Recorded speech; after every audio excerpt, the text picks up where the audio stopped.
NHO. I know you a lot to my face just to stay with me. Can't give up the good life, now you gotta stay with me. Roll around with the 8 realers, yeah, the real hitters. Told Rosie Chief we'll be on, yeah, in a little minute. So that I'ma keep my cool, I ain't gonna blow your top off. I'ma go buy a new whip, ride no doors with my top off. Don't think they really hard to be real, I think they all soft. Don't tell me to slow down like a rocket, you know that I take off. Yeah, Nelly go kicking the dope, run down a lot of you hoes. Feeling like not making belly, knowing that to the 10 toes. Speeding down on the freeway, I'ma have to drop it back to back. All right, welcome everybody. We are the Common Interest, and what I have here with me today is NHO Nelly. What's up? What's up? All right. So first off, I'm gonna ask you to hit us with a rewind. Tell me a little about yourself and how you got started in the music industry and like how you got here today. Alright, so I'm NHO Nelly. NHO standing for Nothing Happens Overnight. Okay. That's the campaign.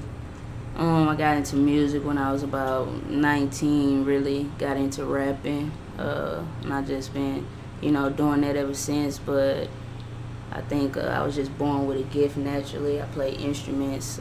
Been singing since I was little, so I don't know. I guess it was probably inevitable. It's something that was bound to happen.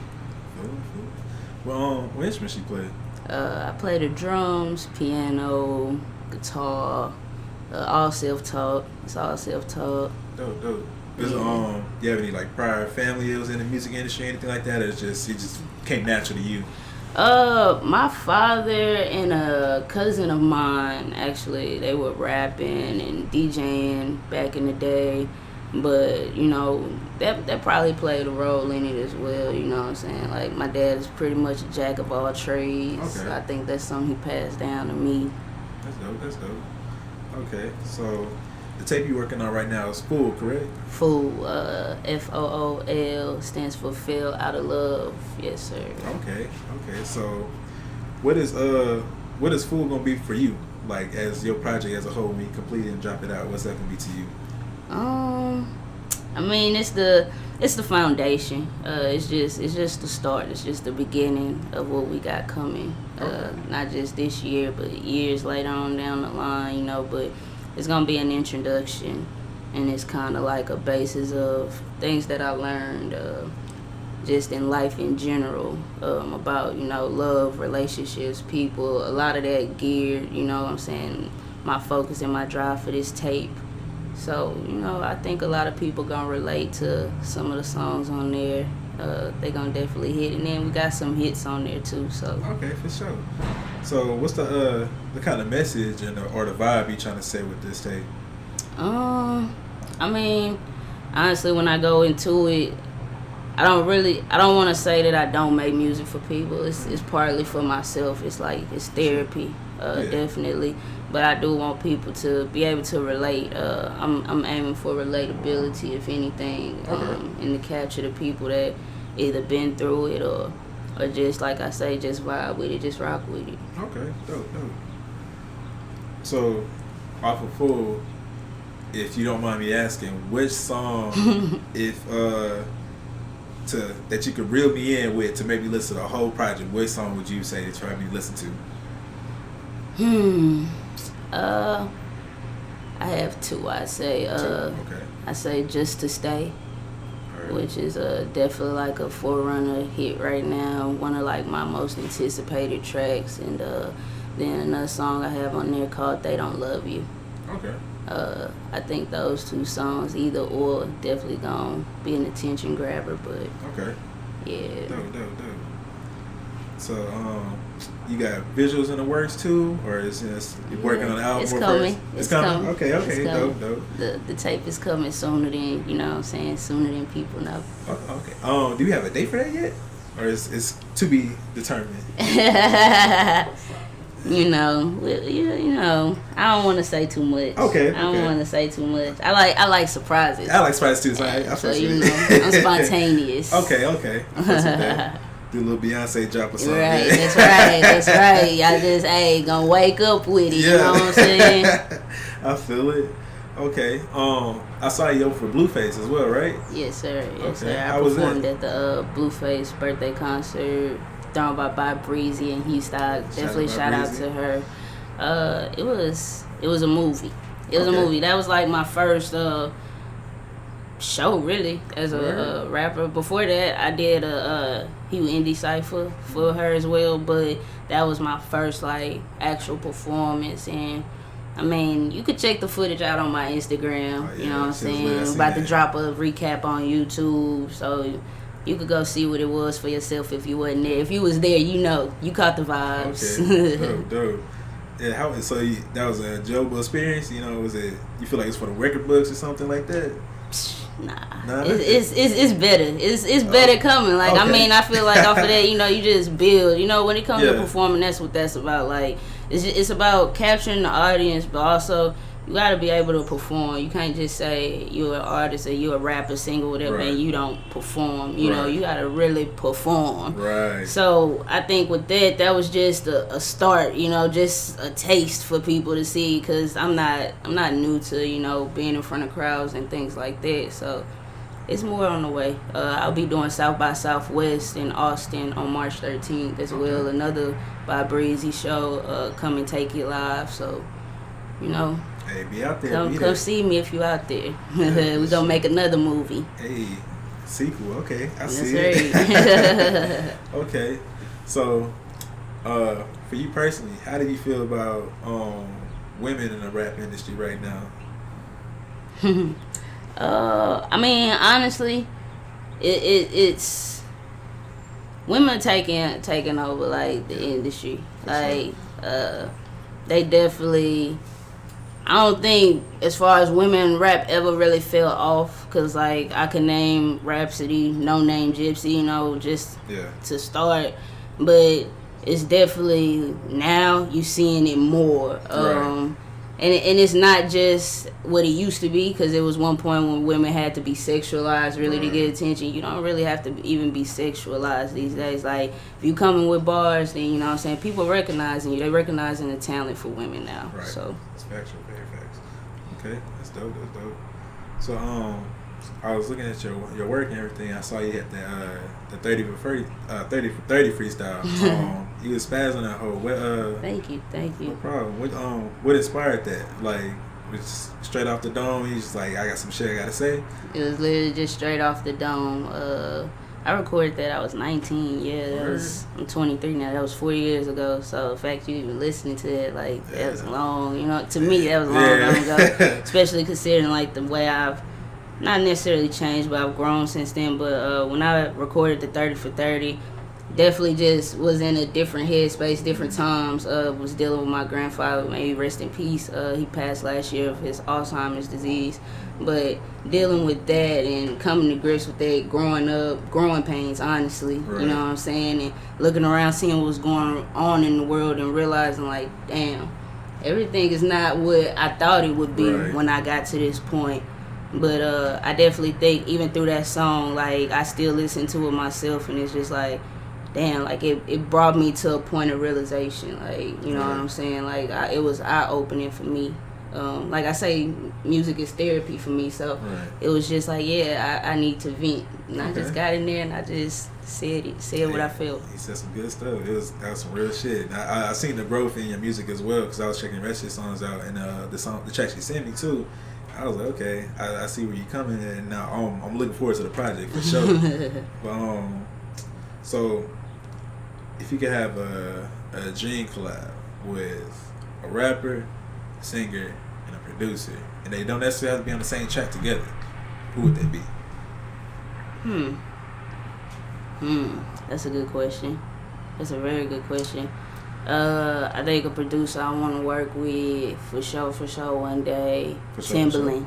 Oh, okay. I thought his name. That was a producer. But Timbaland, yeah, he go hard. Yeah, I want to work with Timbaland. A rapper I want to work with one day, Kevin Gates. Okay. And as far as a singer, damn, now that's gonna kind of stun me because it's just so many. Right. Honestly, Sade. Me, right. Sade, Kevin Gates, and Timbaland on a song. I know it might sound crazy. That sounds crazy. But that's how my mind works. Like, I'm telling you, like. No, that shit like that. That's one of the fire tracks, honestly. For real. That's that's that Kanye type shit. Exactly. Exactly. Oh yeah. I fucks with that. Okay. Yeah. So, is there a specific reason you chose them? Like, did just you love their music, or was it a personal thing for you more? I mean, Sade grew up on her. My mom and even my father like playing her music around me. Man, she's just beautiful. Yeah. Like her voice, her Man. aura, her everything. Like, you know what I'm saying? Yeah. Like she's Kevin Gates. Like I feel like I just got a strong connection to him as far as like that relatability factor I talk about, and a lot of things that he says, you know what I'm saying? I like the way he thinks. I like his genuineness. Like, he don't really care how you feel about how he feel. Right. And that's kind of how I live my life. Timberland, I mean, he a goat. Like, he crazy. He crazy. Like, the stuff that he can do and the stuff that he's done, like, he really is a master of instruments. You know what I'm saying? Sure. He could make a beat with natural instruments. That's like just amazing to me in itself. But yeah, he's super talented. Yeah, for sure. Yeah, it's dope. It's dope. Okay, I'm about to. We're gonna have to get that popping eventually, cause you know, one day you never know. Who knows? Janae. Hey, make it happen, Cam. So who's on your playlist right now? Like, who are you listening to? Myself. Yourself? I'm not even kidding, y'all. I'm not being like really myself, especially as I'm working on more music. I kind of feel like I mean, in a way it's redundant to me as an artist if I'm working on my progress and creative process to listen to other artists. I feel like that's how a lot of artists end up sounding like other artists. Yeah. You know, you want to be real careful of that. You get influenced easily listening to constantly. So I'd rather listen to myself. Find what can I make better, what can I do, like what can I try, you know what I'm saying? So yeah, like I got Fool on repeat and a bunch of unreleased stuff that's coming soon. Okay. A lot of singles. You get a lot of little exclusives here. I fucks with it. Okay. Yeah. Okay. So do you plan on coming up in the city, or would you make a move to a different city if you feel like your music just that's where it's driving you to go? I don't too much like to just talk about future moves and plans, but I will say that, I mean, I'm not originally from Houston. I'm from St. Louis. And growing up, I mean, I did move around, so I'm not a stranger to having to up and, you know, do what I gotta do to make the next necessary move.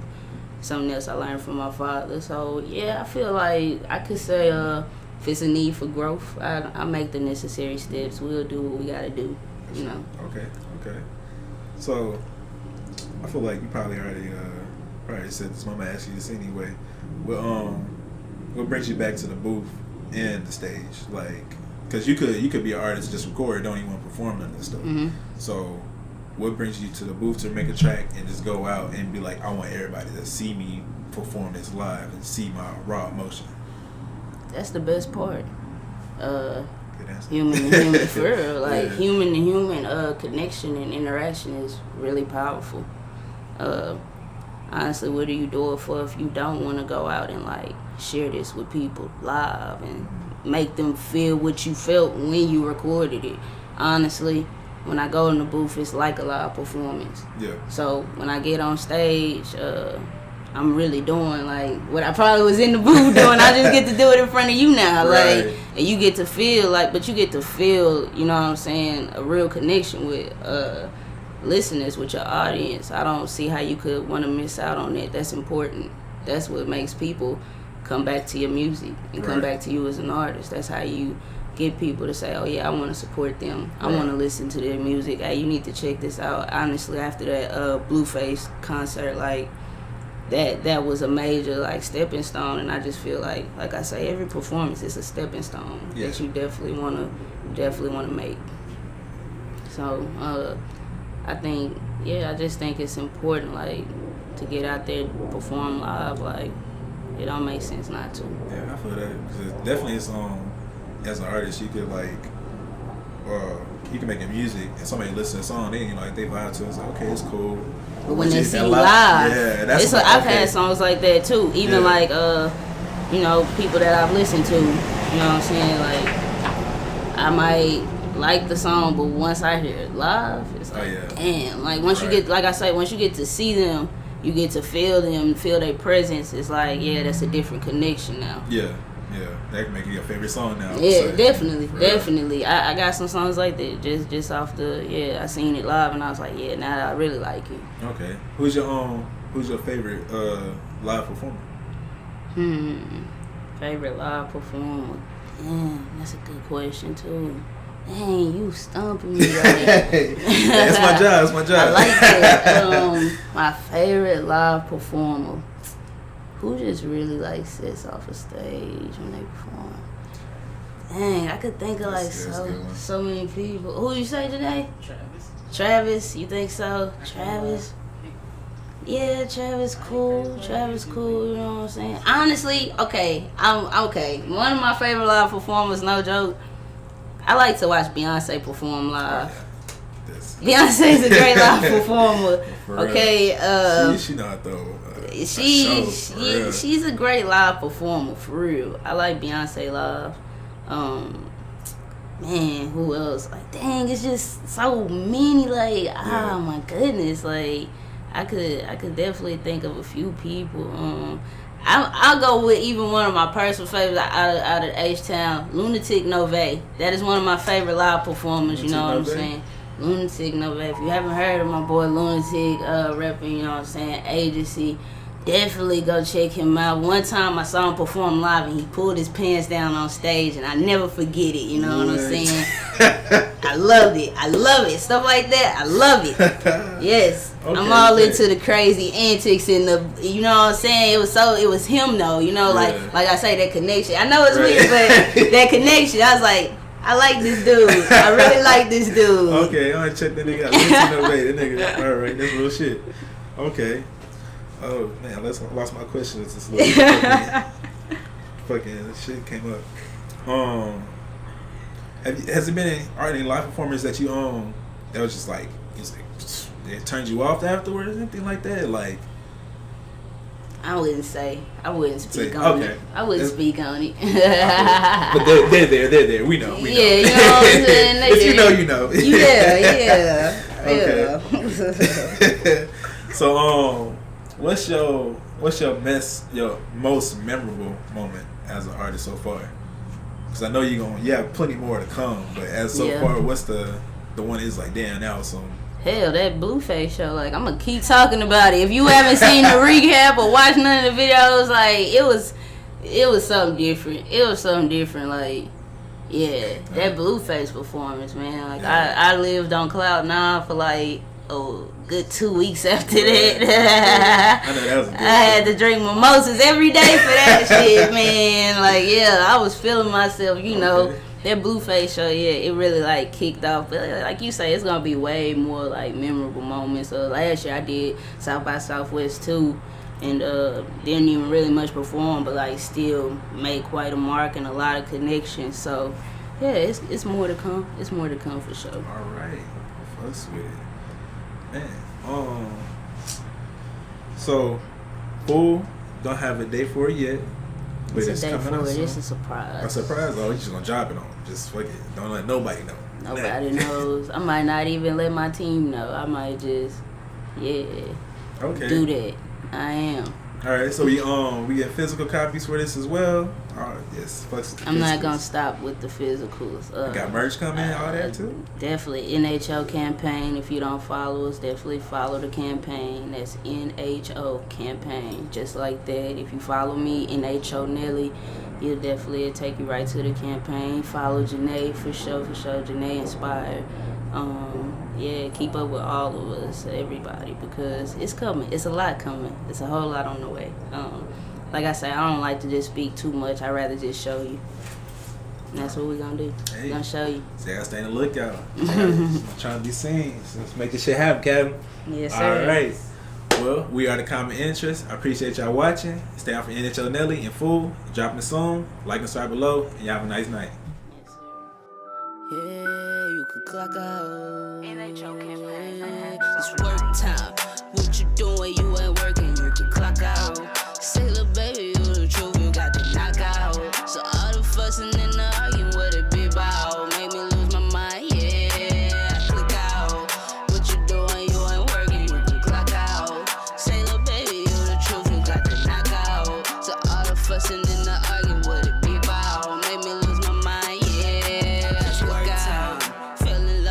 I saw you for the first